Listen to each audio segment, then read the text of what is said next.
170 million Americans will not have a working TikTok app. Yeah, guys, it happened.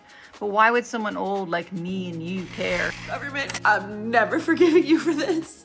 And I'm never gonna trust you ever again because you just, like that, took away millions of people's income and livelihood.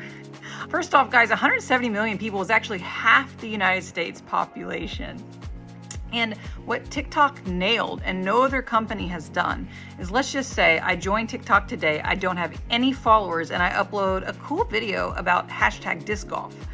I now have the ability to get thousands of views on that one video, possibly even millions, or could go viral without a following.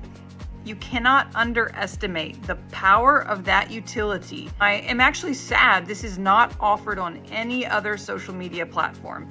In fact, it's almost backwards. Now, to the short-sighted thinking on why we're happy TikTok was banned. It's the obvious. The younger generation was getting all kinds of weird propaganda, and they're getting fast dopamine hits on crappy content being edited down super fast. But you have to look at the flip side of that, and the demand for the content will be met on other applications. And it's more so the fact that we're demanding that type of content is more of the bigger question. Next, you go into whether gathering all that data, Beth. Like, I'm an 18-year-old girl in Michigan. What am I going to do for China? Take my information. I don't care. Literally every other social media platform is also gathering that data and farming it. Well, then it gets us into the legislation, which is the political side of it. Now, this is actually a bipartisan issue, so we don't have to evaluate it from that standpoint. Originally, I thought you'd think about this under the scope of pure censorship, right? Like, you may love what someone's censoring, but you got to be careful because they're could one day censor what you like. And so it's more of that, free speech absolutist thought. I do believe that banning a social media app like TikTok is a violation of the First Amendment. Most of the reasons the government banned it were based on accusations, not proof. I've never been tried and found guilty of sharing information with a communist government or any of that. They've actually offered, through our Foreign Investment Committee that oversees foreign investments, they've offered to have the data here. They've offered to work with Oracle to house the data in the United States. They've offered to have an American board. In fact, it's misreported that it's a Chinese company to begin with. It's owned, 60% of the company is owned by international investors. But disappointing. I don't think the battle's over yet, though. I'm hopeful that President Trump, in coming in, can have some ability. It sounds like Biden left the door open, perhaps, for some executive action from President Trump, and I hope that's what will happen. I didn't realize our government has an actual formal foreign adversaries list. We have 4 of them, guys. Do y'all know who they are? Iran, North Korea, China, and Russia. Now, I don't want to go down the rabbit hole thought process of what dictates a foreign adversary, but I just find it interesting that we have that list to begin with. So the question is, did our founding fathers, when giving us this ultimate free speech, want us to allow a foreign adversary to walk amidst us and distribute its thought? And we can earnestly probably look back and say no. So I guess that's the Supreme Court's thinking in upholding this.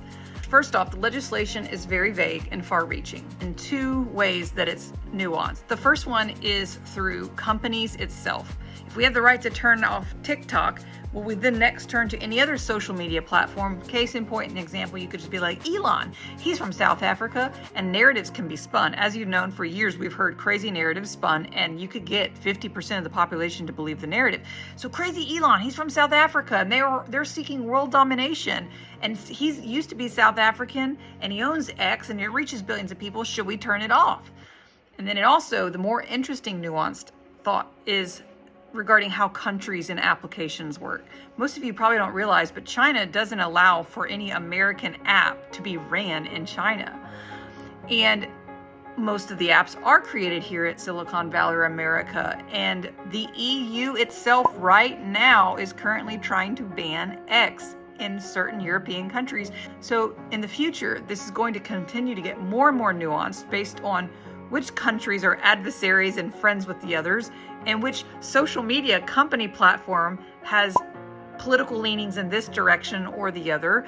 We also have AI coming into the mix, and also the ability not to understand what a deepfake is. For all the legislation and the leapfrogging of this goes, I don't know. All I can ask for is a decentralized social media experience. And what I mean by that is getting more algorithms that simply allow you to find content, not based on the amount of followers someone may have, but more so the content itself.